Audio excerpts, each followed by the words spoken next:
नमस्कार, आप देख रहे हैं रॉयल बुलेटिन। उत्तर प्रदेश की राजनीति में एक बार फिर महंगाई का मुद्दा गर्मा गया है। समाजवादी पार्टी के राष्ट्रीय अध्यक्ष अखिलेश यादव ने गैस सिलेंडरों की बढ़ती कीमतों को लेकर भारतीय जनता पार्टी पर जोरदार हमला बोला है। दरअसल एक कार्यक्रम के दौरान जहां अखिलेश यादव ने होनहार छात्रों को लैपटॉप वितरित किए, वहीं उन्होंने मीडिया से बातचीत करते हुए केंद्र और राज्य सरकार की नीतियों पर भी सवाल खड़े किए।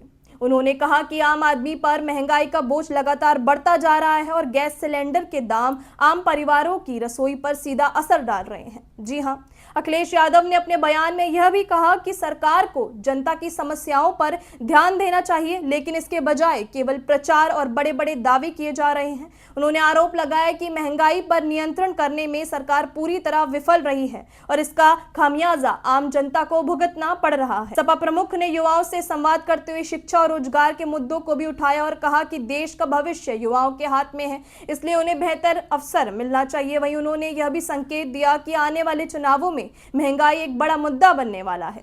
हमारे साथ अभी जिन्होंने हम और सब बच्चों को संबोधित किया, वो हमारे पार्टी के वरिष्ठतम नेता, या यूं कहें जो उनका सबसे अच्छा परिचय यही है कि वो नेताजी के टीचर रहे, नेताजी के गुरु रहे। और जब गाइड और टीचर अच्छा हो तो वो स्टूडेंट अपने आप सही रास्ते पर रहेगा। स्वामी विवेकानंद जी ने कहा, अराइज अवेक, और तब तक मत रुको जब तक हम गोल अचीव न कर लें। कई बार हम लोग कोट्स पढ़ते हैं और एक खिलाड़ी का अक्सर लोग भी भेजते हैं और बताते भी हैं कि मैंने 4 साल मेहनत किया केवल 9 सेकंड दौड़ने के लिए, और लोग तो महीने, 2 महीने, 3 महीने में संघर्ष करना छोड़ देते हैं। आज जो बच्चे आए, मैं उनको बधाई देना चाहता हूं कि उनकी मेहनत से, उनके परिश्रम से न केवल उनका सम्मान हो रहा है, बल्कि उनके माता पिता और परिवार का भी सम्मान बढ़ रहा है, उनका नाम रोशन हो रहा है। अभी कुछ दिन पहले जब मैंने अखबार उठा करके देखा तो उस अखबार में लिखा था कि लखनऊ हेलन किलर, और जब मैं पढ़ता हूं उसको तो पता लगता है दिव्यांगता से हमारी जो बेटी है उसने 98.7% मार्क्स प्राप्त किए हैं। और पहले ही पैराग्राफ में ये लिखते हैं कि सबसे बड़ा योगदान उनको पढ़ाने में उनके टीचर के साथ साथ उनकी मदर का है, परिवार का है। मदर उनको हथेली पर लाइन खींच करके सिखाती थी, पढ़ाती थी, उसी से उन्होंने शब्द सीखे, उसी से सेंटेंस सीखे, उसी से यहां तक वो पहुंची हैं। मैं ऐसे बच्चों को बधाई देता हूं। सभी बच्चे जो आए हैं वो अपने परिश्रम से, मेहनत से, परिवार के सहयोग से, टीचर्स के गाइडेंस में उन्होंने इतने अच्छे नंबर प्राप्त किए हैं। उनका मनोबल बढ़ाने के लिए वो पढ़ाई में और आगे बढ़ें, उसके लिए जो अतुल प्रधान जी ने लैपटॉप देने का काम किया है, मैं उनको भी बहुत बहुत बधाई और धन्यवाद देता हूं। क्योंकि मेरठ से आना था, आज ही का दिन खाली था, कल दिन कुछ और है, तो इसलिए मैंने उससे कहा कि अगर आज आ सके तो आज हम लोग कार्यक्रम कर लेंगे। मुझे खुशी है और मैं आभारी हूं सभी बच्चों का और परिवार के लोगों का जिन्होंने स्वीकार किया और रात भर चल करके यहाँ लखनऊ पहुंचे हैं। मैं धन्यवाद देता हूं उनका। इसी बहाने मैं समझता हूं गंगा एक्सप्रेस वे भी चेक कर लिया हुआ उन्होंने। हालांकि आपको नहीं रोका। जब मैं हरदोई जाना चाहता था तो पुलिस का फोन आया कि एक्सप्रेस वे बंद है। मैंने अपने अधिकारी से कहा कि ये कह दो उनसे कि प्रधानमंत्री जी उद्घाटन करके गए, बड़ी बदनामी होगी सरकार की। तो पता लगा हमारे लिए पत्थर हटा दिया, और अगले दिन खबर सुनी कि कुछ दिन फ्री भी है, कुछ दिन टोल फ्री है। तो मैं बधाई देता हूं इधर, क्योंकि चीजें बदल रही हैं। किसी जमाने में केवल सड़कें होती थी, केवल लोग सड़क की मांग करते थे, लेकिन इधर एक्सप्रेस वे बनने लगे हैं, बड़ी बड़ी सड़कें बन रही हैं, इंटरनेट भी एक इंफॉर्मेशन का हाईवे बन गया है, और एआई के आने के बाद हमें एक और गाइड और टीचर के ऊपर एक और टीचर मिल गए हैं। तो आज कितना आसान हो गया है कि अगर हम चीज के बारे में जानना चाहें, पढ़ना चाहें, सब्जेक्ट के बारे में जानना चाहें, तो कितना आसान हो गया। शायद उस डिजिटल डिवाइड को खत्म करने के लिए समाजवादी पार्टी ने लैपटॉप जैसी योजना शुरू की थी। मुझे खुशी है कि जो कभी हम लोगों ने अपनी सरकार में दिए थे, वो लैपटॉप आज भी चल रहे हैं, और कई बार कई कार्यक्रमों में मुझे वो बच्चे मिलते हैं कि वो बताते हैं कि आपकी सरकार में जो आपने लैपटॉप दिया था, उसी की वजह से हम पढ़ भी लिए हैं, और आज प्रोफेशनली कुछ न कुछ हम लैपटॉप के माध्यम से कर भी रहे हैं। तो ये जो डिजिटल डिवाइड खत्म करने के लिए समाजवादियों ने लैपटॉप बांटा था, आज हम सरकार में नहीं हैं, लेकिन उसके बावजूद भी कोशिश करते हैं कि जो बच्चे अच्छे नंबर प्राप्त करते हैं, जो अपनी मेहनत से कुछ आगे बढ़ना चाहते हैं, उन्हें हम लोग इसी तरीके से उनको अवार्ड दें। और सच्चाई तो यही है कि जो मेहनत करता है, जो हार्ड वर्क करता है, वो हार्ड वर्क कभी भी अनरिवार्डेड नहीं रहता है, कभी न कभी उसको सम्मान मिलता है। इसलिए मैं शुभकामनाएं देता हूं, बधाई देता हूं बच्चों को। अपने जीवन में आगे बढ़ें, तरक्की करें। जैसा कि आदरणीय उदय प्रताप जी ने कहा कि न केवल खुद आगे बढ़ें, बल्कि समाज और देश को बढ़ाने में भी योगदान दें, वही सबसे बड़ा योगदान होगा। मैं एक बार फिर सब बच्चों को बहुत बहुत बधाई और शुभकामनाएं देता हूं। मुझे उम्मीद है वो जीवन में सफल होंगे, और जो उन्होंने गोल अचीव करने के लिए बनाया है, वो गोल जरूर अचीव करेंगे। ऐसी हमारी शुभकामनाएं।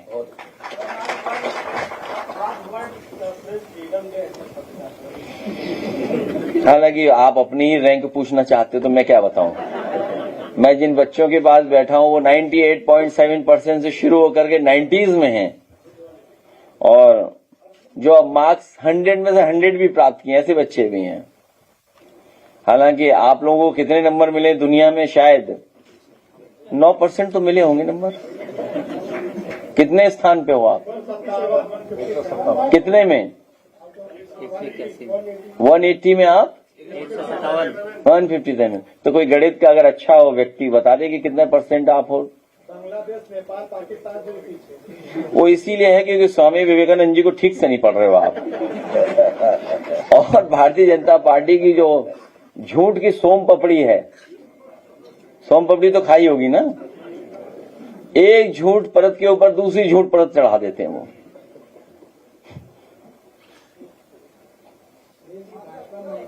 इसलिए अपनी रैंक की चिंता कर रहे हैं। इसलिए मैं ऐसे पत्रकार साथी को बधाई देता हूं कि वो अपनी रैंक की भी चिंता कर रहा है। भाजपा महंगाई, बेरोजगारी, किसान के बारे में चुप है, और महिला आरक्षण में मचा रही है स्वरोजगार के। मैंने अभी आपसे कहा कि भारतीय जनता पार्टी झूठ की सोम पपड़ी बनाती है, एक परत के ऊपर दूसरी परत झूठ की चढ़ा देती है। और आप शायद रहे होंगे, और आम लोग इस बात को महसूस कर रहे थे और जानते थे कि जैसे ही चुनाव खत्म होगा, मतदान होगा, उसके बाद महंगाई बढ़ जाएगी। डीजल, पेट्रोल और गैस की महंगाई से केवल उन चीजों की महंगाई नहीं बढ़ती है, बल्कि बड़े पैमाने पे हर चीज की महंगाई बढ़ना शुरू हो जाती है। इधर सुनने में आया कि हवाई जहाज की यात्रा भी महंगी होगी, और कई एयरलाइंस ने मना कर दिया कि फ्यूल बहुत महंगा हो गया, इसलिए एयरलाइंस को उन रूट्स पे नहीं चला पाएंगे। ये महंगाई का ही असर है। खाना पीना महंगा होगा, और इसके साथ साथ जब ट्रांसपोर्ट महंगा होगा तो हर चीज महंगी हो जाएगी। भारतीय जनता पार्टी ने कभी भी महंगाई को रोकने के लिए और अपने लोगों को ज्यादा मुनाफा कमाने के लिए नहीं रोका। और अगर भ्रष्टाचार पे रोकें, भ्रष्टाचार भी नहीं रोका, और अपने लोगों को ज्यादा मुनाफा भी कमाने दे रहे हैं, उसको भी नहीं रोके। उसकी वजह से भी महंगाई है। इलाहाबाद में बहुत सारे बच्चे तैयारी करते हैं और वहां रूम लेकर रहते हैं, बड़ी संख्या में पलायन कर रहे हैं वहां से। पढ़ाई पे कुछ पूछोगे? पलायन इसलिए कर रहे हैं क्योंकि रोजगार नौकरियां नहीं है, और जिस गुणवत्ता के साथ यूनिवर्सिटी कॉलेजेस बनने चाहिए, इधर प्राइवेट कॉलेजेस बढ़ गए, प्राइवेट यूनिवर्सिटीज बढ़ गई। फीस स्ट्रक्चर क्या बना दिया सरकार ने? फीस स्ट्रक्चर ऐसा ही गरीब परिवार के बच्चे नहीं पढ़ सकते हैं। इसीलिए नेताजी ने गरीब परिवारों की बेटियां पढ़ें, आगे बढ़ें और अपने जीवन में सफल हों, इसलिए कन्या विद्याधन योजना शुरू की थी, जिसमें 30,000 रुपए पिछली सरकार में हम लोग देते थे। भविष्य में भी पुनः बेटियां कैसे पढ़ें, आगे बढ़ें, उनके लिए पढ़ाई के साथ साथ जो आधुनिक और आज के समय की पढ़ाई है, जो रोजगार उपलब्ध करा दे, नौकरी दिलवा दे, भविष्य बना दे और एक अच्छा इंसान बनाए, उस दिशा में हम लोग काम करेंगे। केजी से लेके पीजी तक पढ़ाई जो फ्री बात की थी बेटियों की, वो हम लोग कर करके दिखाएंगे। बंगाल में अब तक जो है केंद्रीय का बहुत ज्यादा दखल था जितने बल से, अब कोर्ट ने कह दिया कि गिनती में भी उनका बुरा रहेगा। तो आगे आने वाले समय में 2027 में हम मतलब सपा कैसे इसमें फाइट करेंगे अगर ऐसे चलता रहा? हम सब ये जानते हैं कि इलेक्शन कमीशन एक न्यूट्रल बॉडी है, कॉन्स्टिट्यूशनल बॉडी है।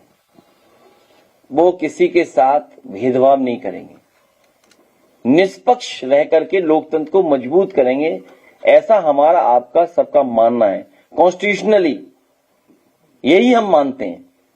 लेकिन यूपी में जब रामपुर का चुनाव हुआ, बाई इलेक्शंस हुए, बाई इलेक्शंस के बाद एक इलेक्शन हुआ, हमने आपने देखा कि किस तरीके से किनको प्रिसाइडिंग ऑफिसर बनना है, किसको बूथ पर अधिकारी पोस्ट करना है, किन सिपाही को, किन इंस्पेक्टर को, किन एडिशनल एसपी को पोस्ट करना है, कौन पूरा चुनाव को देखेंगे। तो ये तो यूपी में हम लोगों ने देखा था। शायद बीजेपी ने इलेक्शन कमीशन से मिलकर के यूपी में एक ट्रायल किया था, क्या कहते हैं, प्री रन करते हैं, प्रीव्यू या क्या बोलते हैं, पहले करने से लिख लिया, हाँ मॉक ड्रिल एक अच्छा शब्द हो सकता है, रिहर्सल कह सकते हैं। तो सोचिए आप, यूपी में किया था और सेम टू सेम उन्होंने बंगाल में उतार दिया। और मुझे जानकारी मिली है कि पैरामिलिट्री और सेंट्रल फोर्सेस का पैरेलल स्ट्रक्चर बना दिया उन्होंने। जो पुलिस का एक है व्यवस्था, उसके एक पैरेलल बना दिया, सोचिए आप। तो इसलिए ये जनता का चुनाव होने जा रहा है। दीदी थी, दीदी जीतेंगी, दीदी रहेंगी, और एक अकेली हैं, वो लड़ेंगी भी और जीतेंगी भी।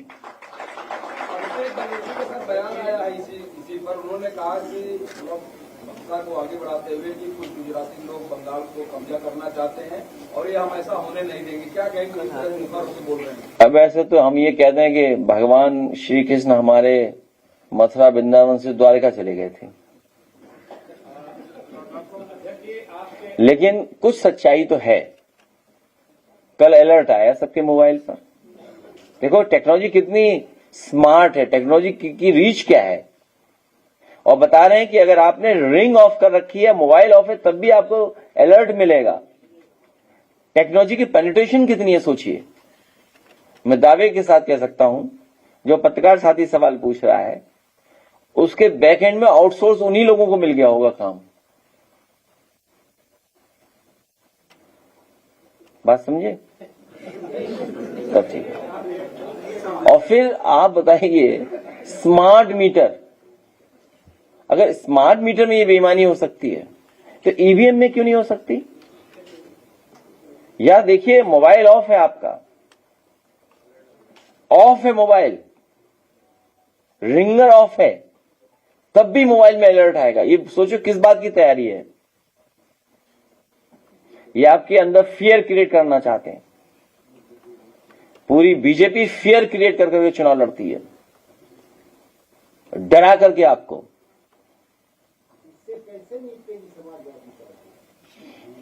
अभी निपटे थे, बाकी हमारी उत्तर प्रदेश जनता निपटेगी। हम तो रास्ता दिखा सकते हैं, हम तो लोकतंत्र में बता सकते हैं लोगों को।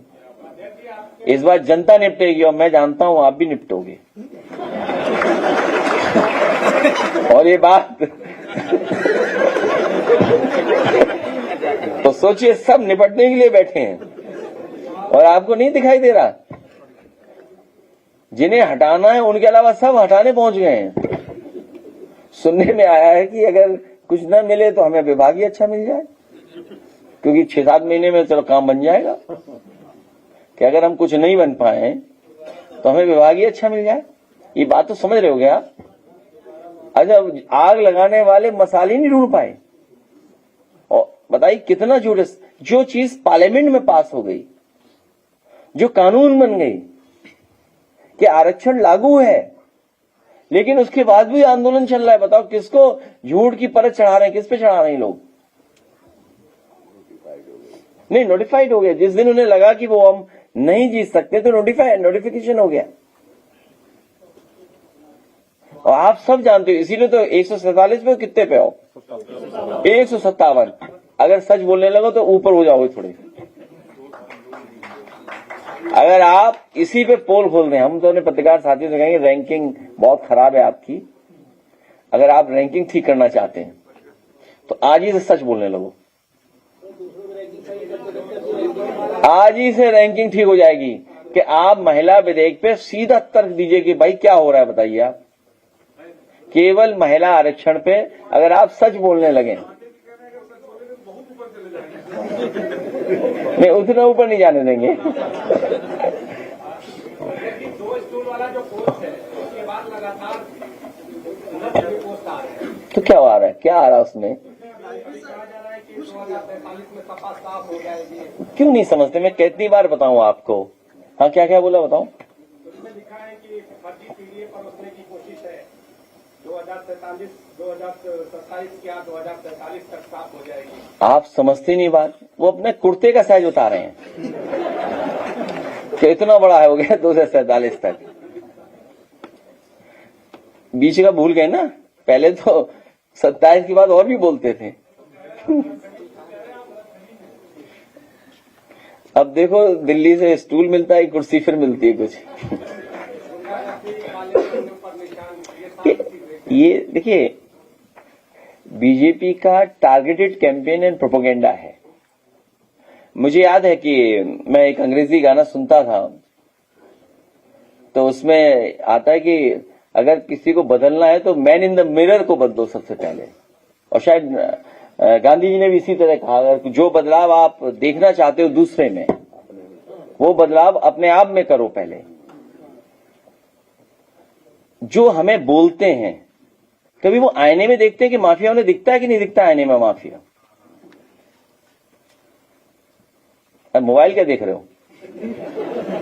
वो उन्हें जो हमें इन शब्दों से बुलाते हैं, जब वो सुबह आईना देखते हैं, क्या उन्हें माफिया उसमें दिखता है कि नहीं दिखता? ये बता दें बस। बात समझ गए ना? नहीं समझ पाए? समझाना तो पड़ता है ना, क्या करें कि भाई वो अपना देखें, आईना में देखते हैं, उन्हें अपने आप माफिया दिख जाएगा सुबह। पानी में देख रहे हैं सर, इन लोगों का फर्क रहेगा तो क्या मिलेगा जी? हम लोगों का फर्क रहेगा तो क्या मिलेगा?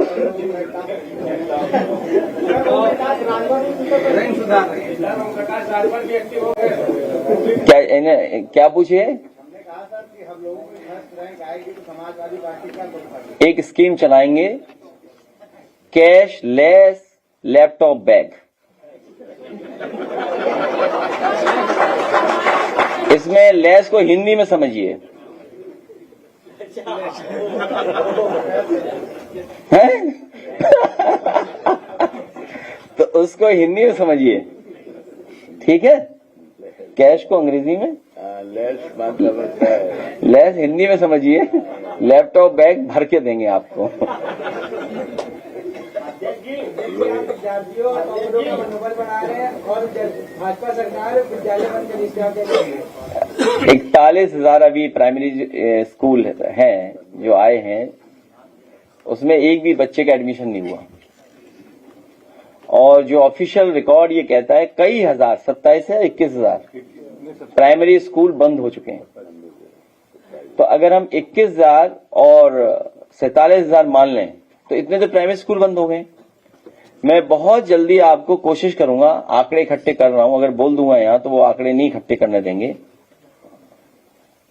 गोरखपुर में कई हजार पद हुआ करते थे टीचर्स के, केवल प्राइमरी और सब मिलाकर के कई हजार केवल गोरखपुर में ही कम हो गए। सोचिए आप, टीचर्स के पद पिछले 10 साल में गोरखपुर में ही हजारों कम हो गए।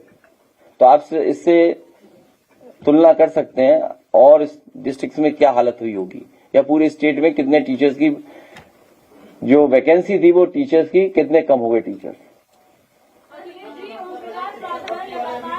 नजर आ रहे हैं और वो लगातार आप पर तंज कसते भी नजर आ रहे हैं। सोशल मीडिया पे उन्होंने लंबा चौड़ा पोस्ट किया जिसमें उन्होंने कहा कि सच हमेशा कड़वा होता है और आपकी सरकार में गरीब यादव पहले भी गरीब हुआ करते थे। क्या बता रहे हो? ऐसा है, आपकी बहन सीमा राजभर उसका जवाब देंगी।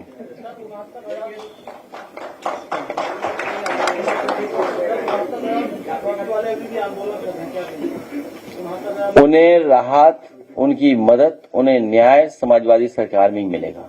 बीजेपी ने ऐसे उलझा दिया है कि अगर एक पक्ष की फैसला लेगी तो दूसरा पक्ष कोर्ट चला जाएगा। उनकी मदद कोई करेगा तो वो समाजवादी पार्टी है, समाजवादी पार्टी रास्ता निकालेगी, उन्हें न्याय दिलाएगी। कई बार अक्सर खबरें आती रहती हैं कि पानी की टंकियां बनते ही गिर जाती हैं। उद्घाटन में या पहली बार ही पानी भरा जाता है। कल सिद्धार्थ नगर में 5 छोटे छोटे बच्चे बेचारे, और वहाँ सुरक्षा का कोई नहीं था, तो वो चढ़ गए ऊपर रील बनाने की खुमारी में के चक्कर में, और उसकी सीढ़ी गिर गई 3 बच्चों के वजन से। एक बच्चे की मौत हो चुकी है, 2 बच्चों की हालत गंभीर है। 16 घंटे से बाकी 2 बच्चे पानी की टंकी पर चढ़े हुए थे। आज सुबह 5 बजे भारतीय सेना के हेलीकॉप्टर ने उन दोनों बच्चों को बचाया। मैं सेना के अधिकारियों को धन्यवाद देता हूं कि उन्होंने बच्चों की जान बचाई। हालांकि ये बहुत सीरियस मैटर है, बहुत सीरियस है, लेकिन मैं बीजेपी के लोगों से अपील करूंगा कि बीजेपी के लोग भविष्य में पानी की टंकी के नीचे प्रेस करें। वहाँ सर हाइड्रोलिक मशीन बुलाई गई थी, सड़क बनवाने लगा था, वो 10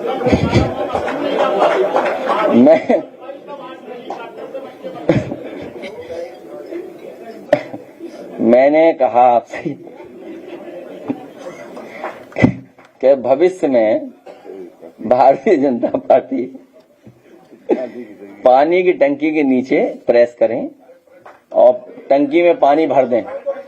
है नहीं, आप लोग दूर रहना ना, आपको तो बता दिया बात। और आप सोचिए कितनी बार हम लोग बता चुके हैं कि पानी की टंकी भरते भ्रष्टाचार का भार नहीं ले पा रही है। भ्रष्टाचार का जो भार है वो सहन नहीं कर पा रही है टंकी, पानी की टंकी। और ये सिद्धार्थनगर में जो गिरी है उसकी पाइपलाइन यहाँ 5 कालीदास तक होगी। जो सिद्धार्थनगर में पानी की टंकी गिरी है उसकी पाइपलाइन यहाँ 5 कालीदास तक होगी। अब खोजेंगे कहाँ है, तो अब पार्टी काले हमारा पहले पड़ता है। सरकार बदलो, क्यों ज्यादा बातें करा रहे हो? हाँ माई, ये कि जैसा आज वर्ल्ड प्रेस फ्रीडम डे है, इंडिया 157 रैंक पे है। सवाल ये है कि क्या आपकी सरकार बनने पर हमारे जैसे यंग जर्नलिस्ट को सपोर्ट करने के लिए आप कोई स्कीम चलाएंगे? मैंने कई बार कहा और फिर कहता हूं कि दुनिया में कई प्रतिष्ठित संस्थान हैं, बहुत सारे क्रेडिबल न्यूज एजेंसीज हैं जो काम कर रही है दुनिया में। अगर उसी व्यवस्था को लागू कर करके आपको मालिक बनाने का काम करना पड़ेगा तो हम लोग ऐसा मालिक बनाने का रास्ता खोजेंगे आपके लिए। लास्ट इन्हीं का सवाल है, इसके बाद कोई सवाल नहीं कर सकता। अच्छा हाँ, मैं हालांकि हमारे विधायक प्रभु नारायण जी 2-3 दिन पहले जब सदन चल रहा था तो कई विधानमंडल की बैठक में उन्होंने बात रखी कि बीजेपी इस बार उत्तर प्रदेश में डीजे के माध्यम से भी चुनाव लड़ेगी, डीजे के माध्यम। और वो कर ये रहे हैं कि डीजे को खूब बजवाएंगे जिससे नफरत फैले, झगड़ा हो, गाना तेज तेज बजवाएंगे, गांव गांव बजवाएंगे। और आपको याद होगा बहराइच में एक घटना हुई थी इसी डीजे की वजह से कि गाना क्या बज रहा था। आप आपत्तिजनक गाना बजाएंगे तो स्वाभाविक है कुछ न कुछ एक दूसरा पक्ष कहेगा। तो ये बीजेपी की कोई नई साजिश षड्यंत्र चला है कि जैसे ही अभी थोड़ा समय गुजरेगा डीजे का बजने का, बड़े पैमाने पर वो बीजेपी के लोग तैयारी कर रहे हैं। हमने जनता को पहले ही सावधान कर दिया है। और अभी एक दिन अखबार में मैंने पढ़ा कि डीजे बजने से मुर्गियां मर गईं, कई सौ मुर्गियां मर गईं। नहीं 10,000 नहीं थी, नहीं 10,000 नहीं, 10,000 अरे 10,000 नहीं है भाई। अच्छा एक मिनट, अपनी बातें मत करो, नहीं गए मौके पे तो रहने दो। ऐसा है, जब मैंने पढ़ा उसको तो मैं प्रभु नारायण जी की बात याद किया कि उन्होंने देखो क्या कहा था, और फिर वो घटना देखने को मिल गई कि डीजे के बजने से मुर्गियों की जान चली गई। अगर कमजोर दिल वाला हो तो डीजे के बगल से निकल जाए तो वो दिक्कत में आ जाता है। इतनी साउंड वेव स्ट्रांग है, इतनी स्ट्रांग साउंड वेव्स हैं। अभी हमने एक जिलाधिकारी महोदय से कहा कि वही समझौता करा दे रहे हैं कप्तान पुलिस में समझौता कराने की जरूरत क्या है? तो ये स्थिति है, बताइए। पुलिस झगड़ा कराना चाहती है, मैं ये बता रहा हूं आपको। आप इनके स्टेटमेंट सुनिए, जो स्टेटमेंट अभी बहन ने बताया, केवल एक नाम पढ़ दो बस। याद कीजिए बारिश में जब ये झगड़ा हुआ था यहाँ कौन थे? सब बीजेपी वाले थे बारिश में, जो बेटियों को छेड़ रहे थे, पानी डाल रहे थे, याद कीजिए आप। और मुख्यमंत्री ने नाम किसका पढ़ा था? जो बेचारा अपने पिताजी की दवाई लेने गया था, पकड़ के ले गई पुलिस। जो यादव नौजवान था बेटा जो दवाई लेने गया था उसका था। तो ये पत्र हैं वो खुफिया लोग जो हैं इनके, अंडरग्राउंड अनरजिस्टर्ड खुफिया अनरजिस्टर्ड अंडरग्राउंड लोग लिखवा रहे हैं, संगी साथी लोग। वरना इतना जानकार, हम भी समझौता किए हैं, इतना ज्ञान तो नहीं है उनके पास, इतने ज्ञान नहीं उनके पास। तो इसलिए मैं सावधान करना चाहता हूं कि कुछ लोग बीजेपी के और कुछ लोग मिलकर झगड़ा कराएंगे।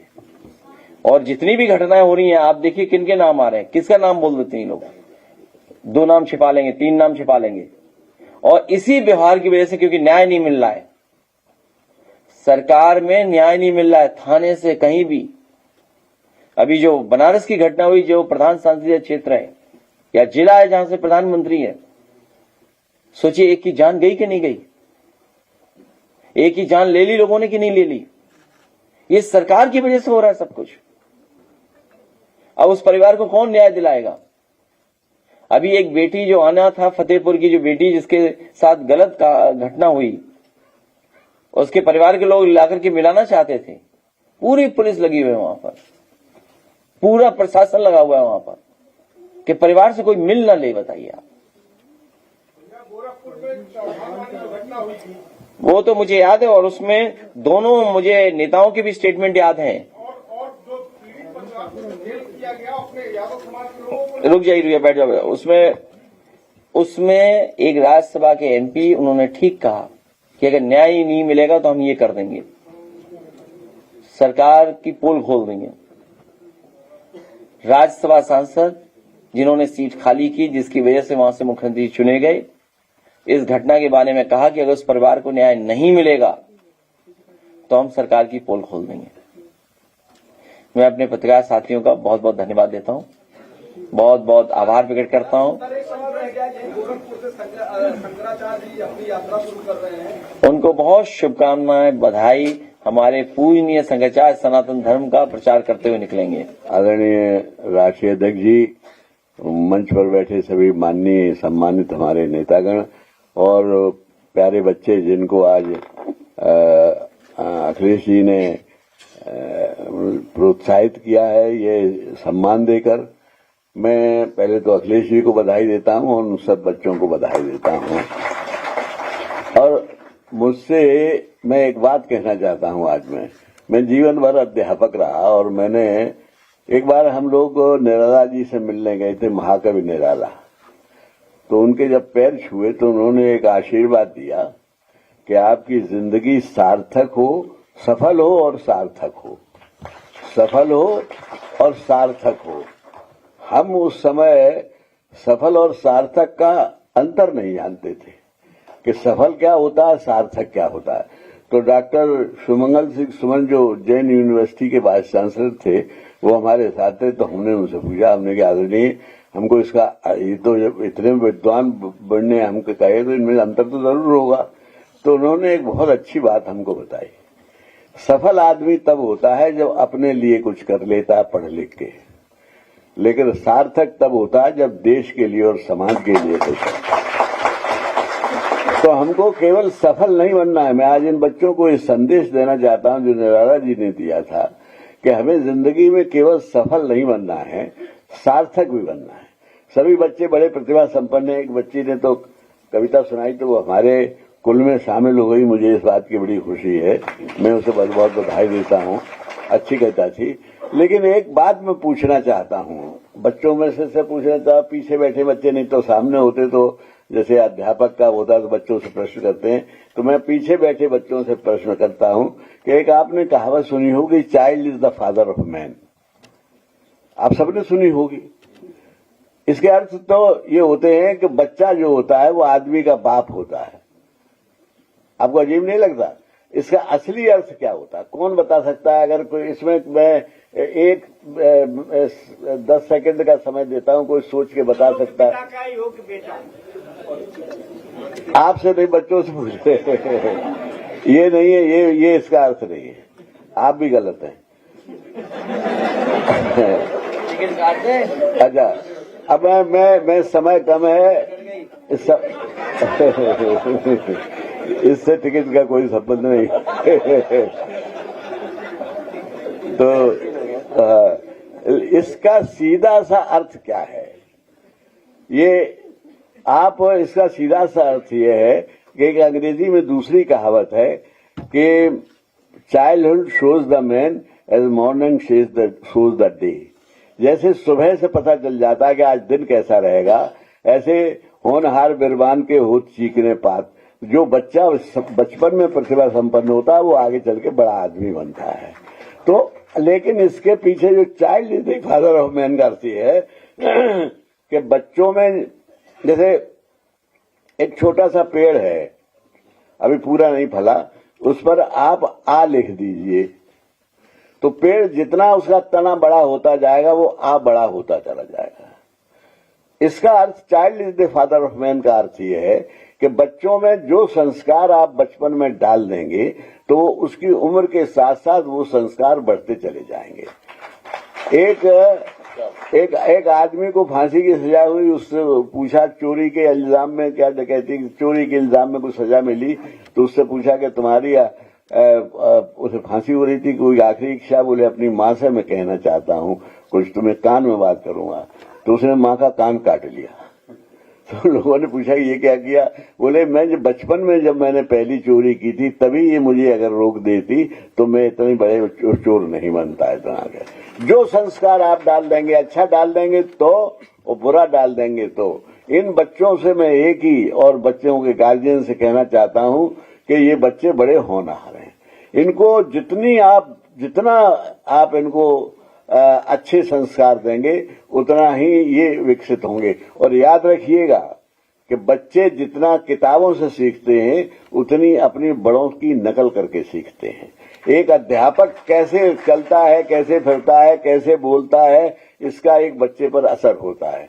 इसलिए तो जो शिक्षा से जुड़े हुए लोग हैं उन्हें खुद भी थोड़ा सा अपना भी ख्याल रखना चाहिए। एक तो ये कहना था। और अंतिम बात, एक बहुत छोटी सी बढ़िया सी कहानी सुनाना चाहता हूं, बच्चों को पसंद आएगी। कि एक बालक था, वो सामान्य अपना सकल सूरत का था, रंग का था, तो उसको ये लगता था कि मुझे और सुंदर होना चाहिए। और सब लोग मुझे कम प्यार इसलिए करते हैं शायद कि मैं सब और सुंदर बच्चों की तरह से अच्छा दिखाई नहीं पड़ता हूं, प्रिय नहीं लगता हूं। तो उसने पूछा लोगों से, ये एक रशियन कहानी है।